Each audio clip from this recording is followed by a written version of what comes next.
Wagwan family, welcome to Black Blood Voices podcast, where we're all about spreading peace and light through meaningful conversations. I'm your host, Ross Jaffe Judah, coming to you live from Nashville, Tennessee, baby.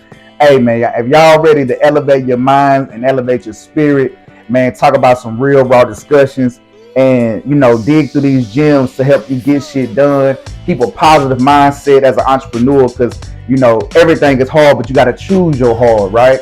Man, today we talking to an expert community changer on this podcast today with Jerome L. Man, how you doing, bro? I'm amazing, man. I'm here. I'm in the man. Black Blood Voices podcast, man. I'm excited. Man, bro, this is a long time coming, bro. Like, dang. I am excited to really do this interview with you. Man, like, since we have linked up and met since Monroe Hardin. For real, bro. And like doing the work that we doing, to see the growth from both of us and to, see what you have, built, what I'm saying, just from the brand or just as an individual, man, it's truly inspiring, bro. So thank you for coming through. And man, I got a whole lot of questions for you, bro. Hey, man, I'll take the flowers and I'm gonna give them back to you, man. Indeed. You already know how it is. It's just an evolution of growth, man, and we all have various life.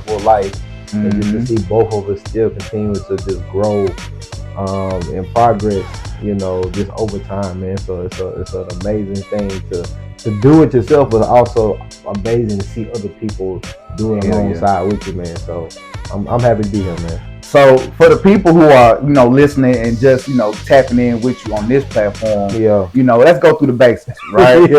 Who are you? Where you from? And then the third question is, what is your mindset when you wake up in the morning? So, man, Jerome L, born and raised North Nashville, Tennessee. I'm an explorer of social change if I had to just sum it up to like one phrase, but that encompasses media, that encompasses mobilizer, organizer, man, just a solid person, and a person that's always curious and trying to grow, and just be better and create healthier environments, but also try to learn too. And man, when I wake up in the morning, man, like I just think about like what can I do better than yesterday, but also more than anything is like how can I be the best example for my son? I got a 3-year-old son, so it's like I see that when I wake up every day.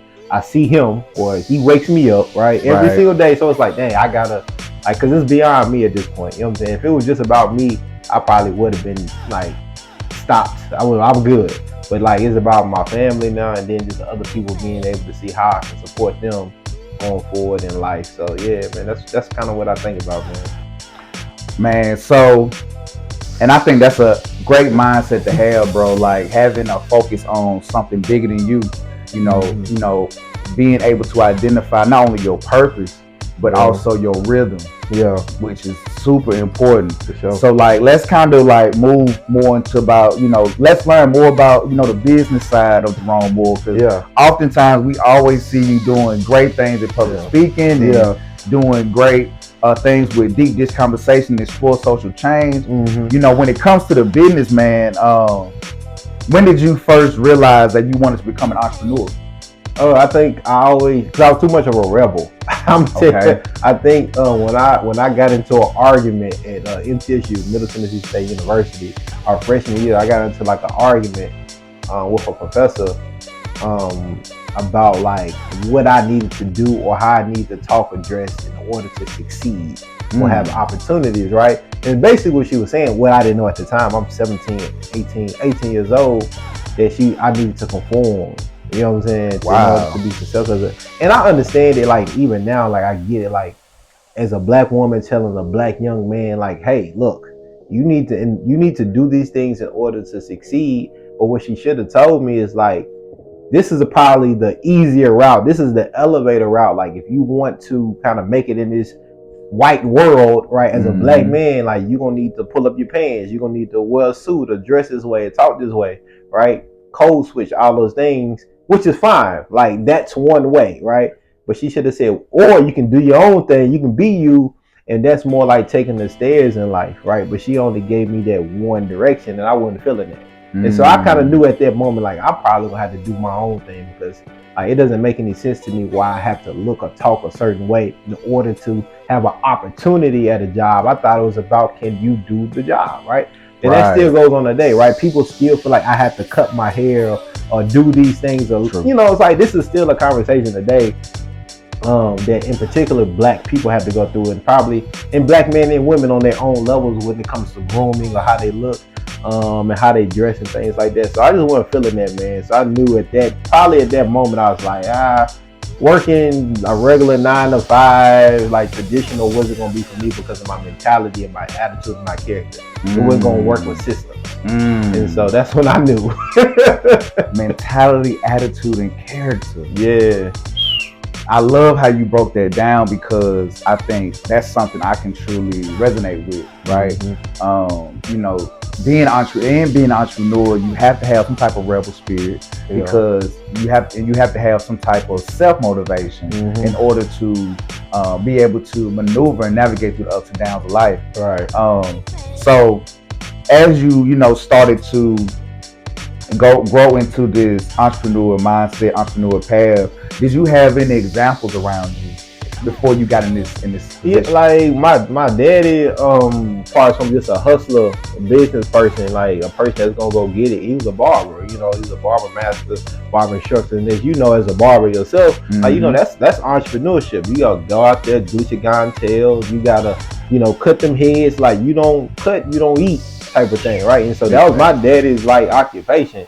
So seeing that, it's like, okay, this is how you hustle. My daddy was an entrepreneur. That's how he did it. And I knew, like, my grandmama back in the day, like, she had a boutique like store, and I knew she was a hustler, entrepreneur too. But like, the closest proximity was my daddy for sure. But outside of that, like, you knew of people that had businesses and stuff like that, but like, you didn't really know how it worked, right? But you just seen like people hustling, they getting it, side hustles, selling chips, candy, clothes, whatever it might be. So that's what I growing up, you know what I'm saying, in the hood, you know what I'm saying? Like, you see everybody got a little side gig. And even as a kid, I mowed lawns, I cut grass, like, in the summertime, and stuff like that. So I was, like, I knew the idea of, like, you work, you hustle, you can get money. And so I understood that concept, man. I just think, like I had to figure out the next level for myself, especially for the lane I was in, on how do I entrepreneurship, social change. How do I do that? Like, what does that look like? What does that even mean, right?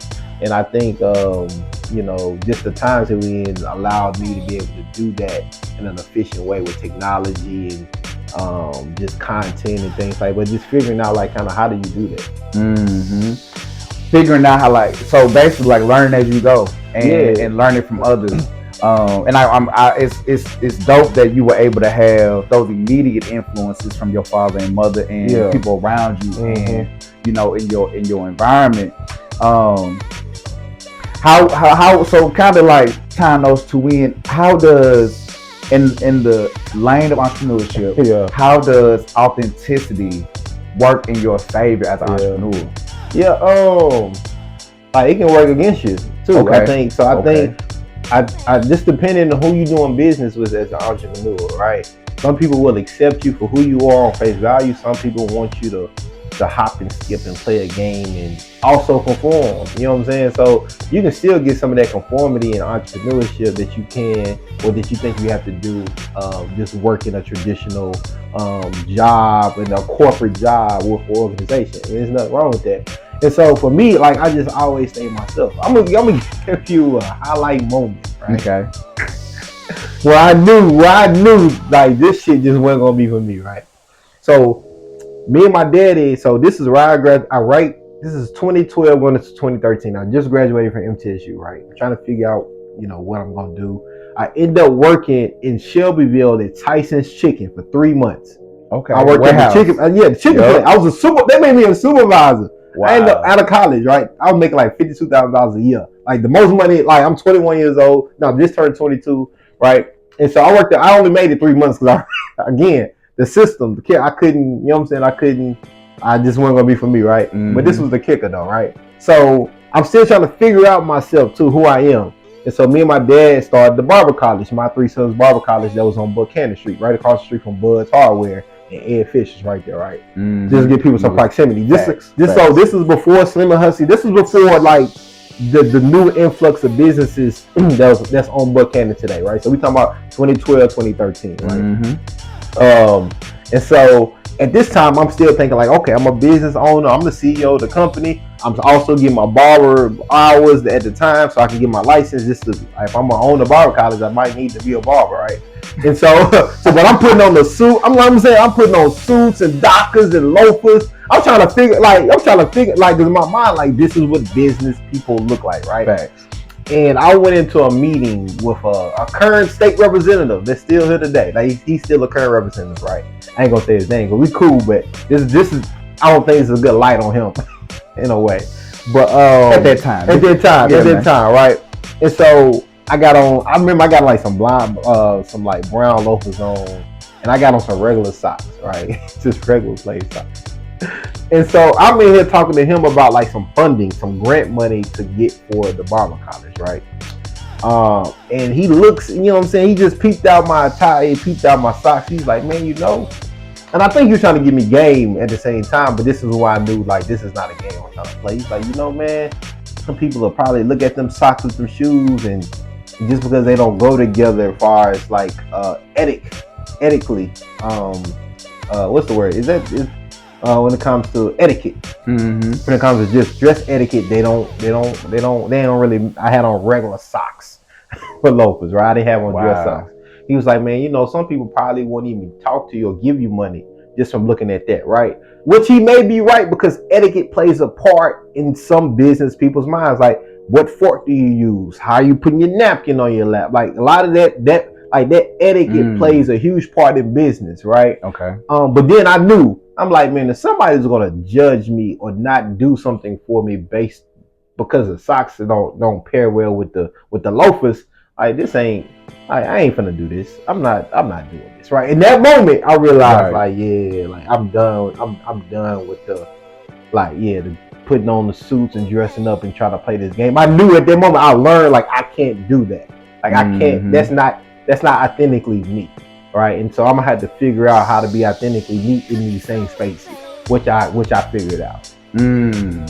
Over that's petty. It's real though. It's petty, and it's so real that somebody will look at you, and based on how you're not put together or put together, decide at that moment, like, yeah, like I'm not going to give this person this funding, or I am going to give this person this funding, or I'm not going to give this person this opportunity. Presentation matters. Like presentation does matter, right? But I'm because presentation matters from a standpoint of like, it can be from a safety standpoint, how somebody's moving, how somebody's looking, like you can be cautious or whatever. But I think after you meet somebody face value, like what they look like and what they have on should kind of go out the window for me personally. And some people really judge a book by their cover, you know what I'm saying, which is unfortunate. But like that's when I realized, like, yeah, like I'm not gonna play no goddamn sock games with people. I'm not gonna do that shit. Off the top. Yeah, true story. That's super wild, man. How did you said something about understanding self? And I wanna touch on that knowledge of self. Yeah. How did you grow into yourself? And how did you what steps did you take to find self and find your voice? Yeah, I think like that's when the exploring part helped me out. Like, cause being able to like grow up here in Nashville, go through those business entrepreneurial lessons of like loafers and socks and like I'm helping, like, cause you got a choice doing this, right? You got a choice to either play those games or not play those games. And so as more I went to leaning towards like that's not me, I got to understand myself and I can lean into that more. And then be going abroad let me learn a lot about my blackness, being American, myself, what I was capable of, all those experiences. But as I'm taking in all that data about myself, I'm leaning in more about understanding myself and understanding like what I'm doing and not doing, right? Because we all presented with these choices, and you can either You can either play or you can fold. You know what I'm saying? Facts. And so like, and so you can throw the cards in, or you can like. So like a lot of that for me is like I continue to just learn that, and like it's a powerful thing, right? It's like knowing who you are and not negotiating with yourself or with anybody else about what you will and won't do. Right. That's right. And understanding the consequences that come with that, right? Because there's consequences of being your authentic self. And I accept all of those. I accept every consequence. If it's I'm one of them people, I don't care. Like if it might put me out on the street, I'll be on the street. Right, I'm not sacrificing who I am or my authenticity or just my own standards and morals and values as a person. Like I'm not doing it. Fact. You know what I'm saying? That's the way to say. You ain't got to be adversarial on how you do it or disrespectful on how you laid it out, but you can make it clear like, yeah, that's not for me. You may need to find somebody else to do that because I won't be doing it. Fact. Yeah, so it's a powerful thing, man. And some people like scared of that. Some people don't want people who sure of themselves. Some people like that's intimidating. Like you have especially a black man that know who he is and that sure of himself, and stand on who he is. Oh man, that's intimidating. That's threatening. That's hella threatening. What do you think sets you apart from other people, other businesses, and other podcasts? Man, I think the consistency I've just like I think because of what I'm doing and how I did it, right? Okay. Like far as like I'm a person who started off boots on the ground field work, right? In different avenues, from nonprofits to NGOs to volunteering to Peace Corps and throughout several countries, right? People where we come from don't have those experiences, right? Like they just don't have them. They don't have the opportunities to even get them, let alone figure out how to get them, right? So some magical way, right? It's just some magical way I was able to navigate and figure out all of those things, right? In spite of like not having people that have done these things before me to give me guidance or information, right? And I was able to do them being me. Right, man. And not having to conform and feel like I was able to do all these things. So I think like part of that sets me apart, and then I think just the nature of how I go about it, right? Like I don't like. I think about everything of like how can I be better than the next day or the next year, the next month? How can I elevate, but also I can create some type of sustainability, right? And I just and I try to amplify other people too. You know what I'm saying? They may do the same thing. Like I'm not trying to hold the ball or hold anybody nuts down. Like I'm like, whatever I can do to support you, whether we doing the same thing, I'm gonna do it because I believe one, it's enough for everybody. But two, like podcasting was a entry point, right? And it's like so many other things that I'm trying to do to create impact. And so how I see myself in that is like I'm very clear about what I'm doing, right? And I'm very clear about the void that I'm feeling, right? As far as when it comes to media, as far as when it's trying to amplify people that are combating social constructs, and I'm trying to do that at the highest level. And with that, I'm also trying to help other people who may want to get in media and do the same thing and help me fill that void, right? And so, man, I don't get into like who's the biggest, who's the best, I don't really care. You know what I'm saying? But what we can do is measure the impact in the consistency.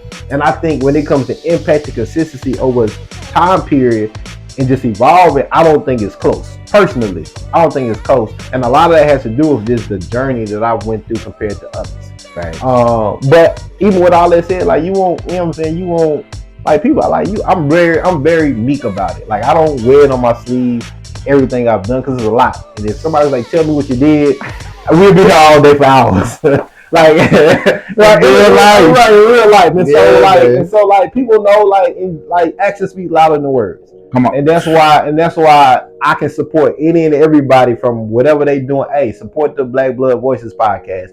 Support Black Man Vent 2. Support the I Am Savage. Like all of these other great podcasts that are out here. I can support them because one, I'm not in competition with y'all. I want y'all to win. I want us to win. I want Nashville to win. And like, you know, my whole thing is like, if I win, shoot, I want to drop you in because I want to get to the point to where like if I'm the one to get the biggest outside Nashville first, you know what I'm gonna do? I'm doing all my podcasts and my interviews with hometown people. And so that uplifts your view. Like that's how I think. Like that's my mindset. Like, and that's how I predestine. Like it's my evolution too. Like when I get to a point where it's coming to where like I'm bigger than my city, I'm bigger than my state. You know what I'm doing? Everything, all my interviews, I'm gonna be intentional about doing it with people that's from here. You know what I'm saying? Like, and so I think that's how we gotta look out for each other and have that natural pride. But that's my mindset though. So it's like anybody that know me, they know I'm not hard to access, and I'm gonna support you. And I think that's just who I am, man. You said a few different things about, you know, you can reach people in different ways, podcasting, but you also got a book out. Man, look, this is the strategy, man. This is how people should be thinking about their impact, right? Some people read books, some people watch podcasts, they listen to podcasts, some people watch TV shows, some people watch YouTube series. Some people listen to radio. I'm everywhere. You can't avoid me if you're talking about trying to find a platform or a space. If you want to learn about community, if you want to learn about social change or explore social change, I'm giving you different avenues to explore. And so that's my goal. I'm creating art in that. And so we gotta understand it, right? Because when we talk about social change and community, that's not the most glamorous thing. That's not the most entertaining thing. That's why they don't show it. That's why it's a void in media. But if I can give you in all these different ways and deliver it to you in different aspects, maybe I can catch you with one of them. Whether it's through the podcast, the book, or the TV show, or the YouTube. Like I can catch you in one of those avenues, right? And that's all it takes is one to catch you. And then you find everything else. But the ultimate goal, right, is to find other people that is doing the work. You know what I'm saying? It's not about me. In my work, it's not about what Jerome is doing. Like I've done, I know, like it's the resume, the credentials is there. I'm at the point now where like I'm mobilizing people to act and amplify these other great people all across the world that are doing these great things in community. And I want you to have access to them in one of these venues or ways. And so, yeah, man, that's my strategy, man. Man, how do you balance the personal life and professional life as an entrepreneur? Yeah, because you got podcasts, you got radio shows, you got books, and you're a great father, great husband, TV, all that, man. Well, especially from a personal standpoint, like my partner, she's a big part of that, right? Like raising our son together, parenting, like all like that matters, right? Because like everybody that's probably watching or listening to this knows somebody that maybe has a partner that doesn't give them the best or the easiest time to be able to do other things, especially with kids involved, which is unfortunate, right? And so like picking your partner that understands and complements your goals and your dreams was essential for me, right? And so I would put that down as anybody that's an entrepreneur. If you don't have a kid or don't have a partner yet, like find somebody that complements everything that you are trying to do, and make that clear up front and trying to figure that out before you get into a very, very serious relationship or have kids with the person for sure. So that's one aspect. And then two, man, like my personal and my business kind of intertwined as an entrepreneur. Like I don't really go out. Like I go out, but I don't really kick it like that unless it's with the dog. Like I don't really just go to. I'm not outside. If you see me outside, it's a rare moment. But if I'm outside, most times it's for business, it's for networking, because I have a really intentional like purpose. And even for social media, I have to be intentional about making sure I like people's stuff on social media, because I really just on there. I'm gonna post myself, and I'm really off of it. But I gotta be like, but resharing, posting, like that shit matters. You know what I'm saying? So I'm gonna make sure, I'm like people that act like that shit matters, right? And it's easy to do. So knowing that, like, oh shit, let me go to Jaffe page, let me go Recycle and Reinvest, like let me go to Black, I ain't like to reshare, I ain't even gotta read it because I know, like, let me repost it, so I be intentional about doing those type of things, especially if it's for people that I feel like I care about or I say I support. You know what I'm saying? And I'm gonna do that before I do somebody that like that's not from here or that I don't know or that's a celebrity that's already on, which we see a lot of, right? And so I try to make sure I'm intentional about that too in my personal life, because I know it matters. So just small stuff like that, man. I rest. Like if it's on the weekend, man, you know, I got a toddler. You know what I'm saying? Like it's all about him every day in general. But it's like if it ain't nothing I gotta be at, if it ain't I ain't, you know, spending no extra money, like I'm tunnel vision, I understand clearly what I'm trying to do, what I want to do. And man, like, and I just keep positive energy around me, right?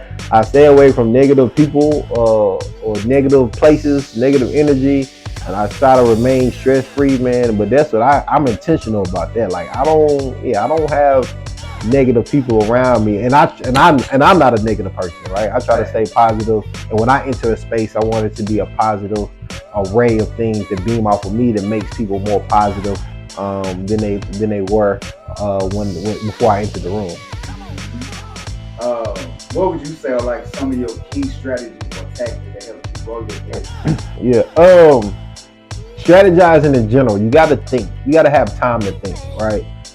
Which can be hard if you're in that space where you're working 60 or 80 hours for an employer and you're trying to be an entrepreneur too, right? I think for me, a strategy of mine I prioritize my time over money, for sure. And so, I don't really do, like, I do things for money, but I prioritize, like, how much time am I spending doing that for this particular amount of money, and is it worth it, right? So, like, that's the number one strategy. Prioritize your time over money, and prioritize impact over money, because the impact will bring the money, right? People ask me about the podcast and business, and how do you make money from the podcast? And, like, truthfully saying, directly, I really made little to no money directly from podcasting. But if we're going to talk about how much money I made from the impact of the podcast, we talking, that's a different amount of money. You know what I'm saying? And so I prioritize impact over money. But I also made sure when I was had like a W-2 or an employer, it was something in the same lane, right? I wasn't at the Tyson chicken plant, right? Like I was in something that I was trying to do, whether it's working with an NGO, doing community economic development, homeless. I was doing something in the field that it didn't feel like it was working and intertwined with my personal entrepreneurship goals too, because I can build and form those same relationships when I'm doing entrepreneurial things. When they remember, like, oh, yeah. So when I did the podcast, bringing the guests on was easy, leveraging those relationships, because I've already literally worked with these people in community and economic development work. So it was easy. So it wasn't like what do you do? Why are you talking about this? What makes you qualified, right? Because we've done this together.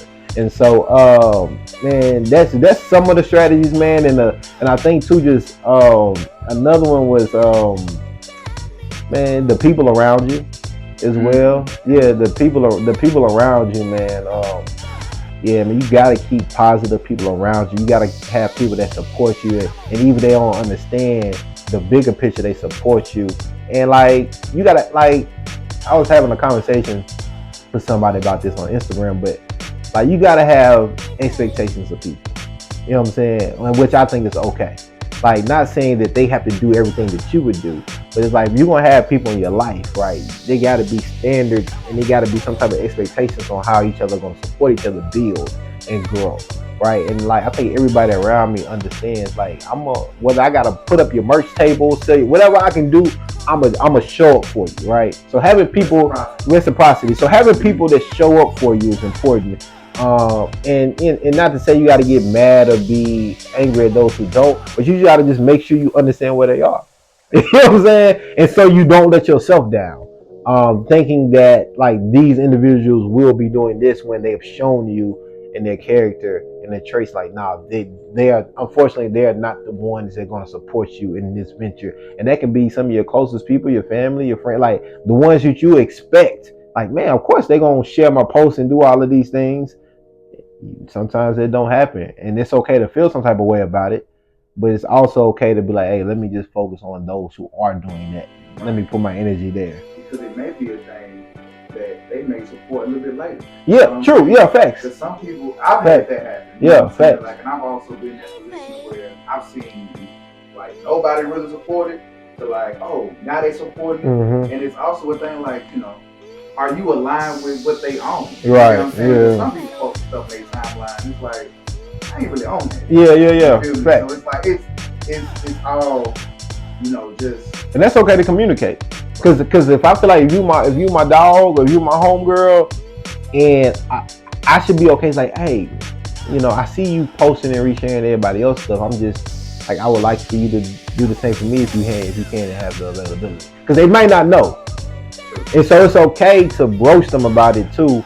And then it's that fact of like, if somebody posting, like Pornhub, XXX, like that ain't for my community, fam. Like, and I'm gonna tell you, like, I can't do like that doesn't align. I like your post if you do it, but I can't share it and put it on my timeline. And so I think it's clear to have that communication too, and be able to do it in a respectful way, especially if it's with friends and family, because they might not know that it matters to you.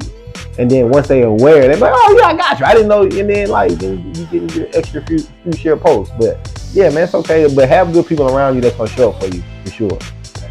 As we wrap this up, bro, I got a prompt for you, right? Yeah. And I want you to finish the prompt. Okay. So, and it's really no right or wrong. It's just about how you approach the prompt. Mm-hmm. The prompt goes, I feel my best when.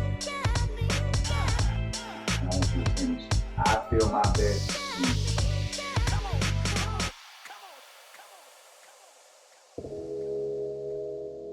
I feel my best. I feel my best when I wake up every day.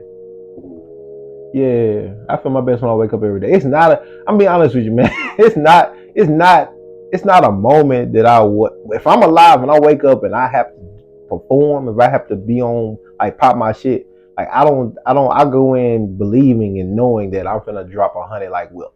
On now. Like, I expect to win. Yeah, I don't wake up to lose. I don't wake up to like be mediocre. You know what I'm saying? Like, and that's like, so I'm gonna tell you, well, as we wrap it, I'm gonna tell you another secret that I internalize, right? Because, like, if I don't say this, nobody would know, right? So you gotta understand, like, growing up, like I was in real street beef, right? I was on site stepping on whatever, and groceries, it don't matter, right? This is documented, right? My jacket is crazy, right? If I don't say it, people wouldn't know. But what I had to do with my social and emotional learning is I had to, like, especially when I was at MTSU, I had to make a choice. I had to say, am I going to graduate college and try to be something more than what I know this leads to, or if I'm gonna try to be, you know what I'm saying, the biggest step, like if I'm gonna be crazy and dumb and do some stupid shit, right? So what I had to do is I had to use that same type of mentality, right, and put that and internalize that and put that towards what I'm doing now, right? So every day, don't get it twisted. I feel like I'm the baddest man alive. What I'm doing, like, I don't think there's a person on earth like that can do what I do, how I do it. I internalize it, right? And it's a healthy competition thing. It doesn't prevent me from supporting other people or becoming a hater or saying, okay, you know what I'm saying? It doesn't, but it's one of those things, like, don't get it twisted. I internalize it. I wake up like I'm a beast, like I'm an animal, like the shit that I'm doing is impeccable. It's crazy, right? Like, I don't get it twisted.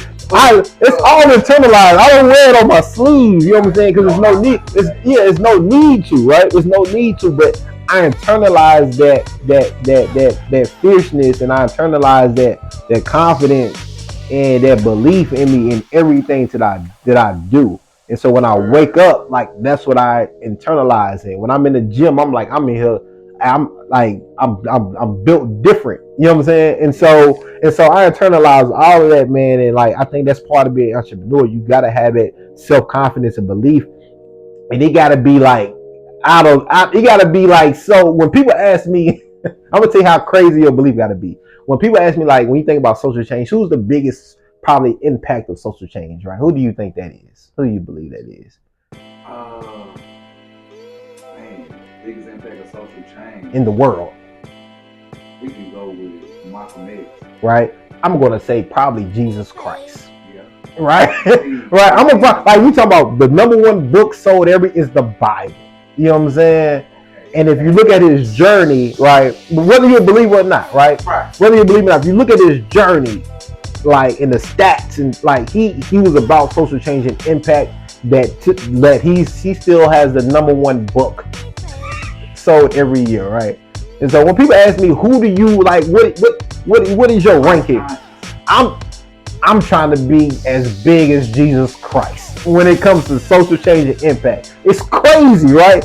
But is it? You know what I'm saying? But but if I can get, you know what I'm saying, like, because it's based off a religion fact, right? Too, and so like that's the type of confidence, and that's the type of like motivation and belief in yourself that you got to have to where when people ask you like how big you want to be, how big is Jesus Christ? When it comes to social change and impact. And so for some people it might be Malcolm X, MLK, Rosa Parks, Mother Teresa. It might be whoever they're all up there, right? And so you have to like think that big and figure out. For me now, it's like how can I bring social change content that has the impact of Jesus Christ, and I can be nominated for a Nobel Peace Prize. That's how I'm measuring. That's how I'm measuring me. Yeah. And so. Hey y'all heard it first. Jerome L. I appreciate it. On the man. podcast, Black Blood Voices. Y'all know our mission is to represent and celebrate Black and Brown stories of success. And we envision a world where Black and Brown voices thrive. Man, Jerome, man, thank you a million for coming on the show, bro. Hey, fam. Hey, much love, much respect, and man, keep doing your thing, bro. Keep doing it how you do it, because you are an inspiration to us over here, for real, especially me. Man, same here, man. You know, I'm out, like, we building together, man. And so, and everybody make sure, again, y'all go support, like, subscribe, listen, all that. But we building, man. Social change. Let's go. Wagwan family. Support for Black Blood Voices comes from Nashville nonprofit radio station WXNA. It shows soul of the city, where Erica spins local and national soul and hip hop whenever she feels like throwing it at you, every Thursday at 5 p.m. Only on WXNA 101.5 FM and streaming at WXNAfm.org. Give thanks for support of Black Blood Voices.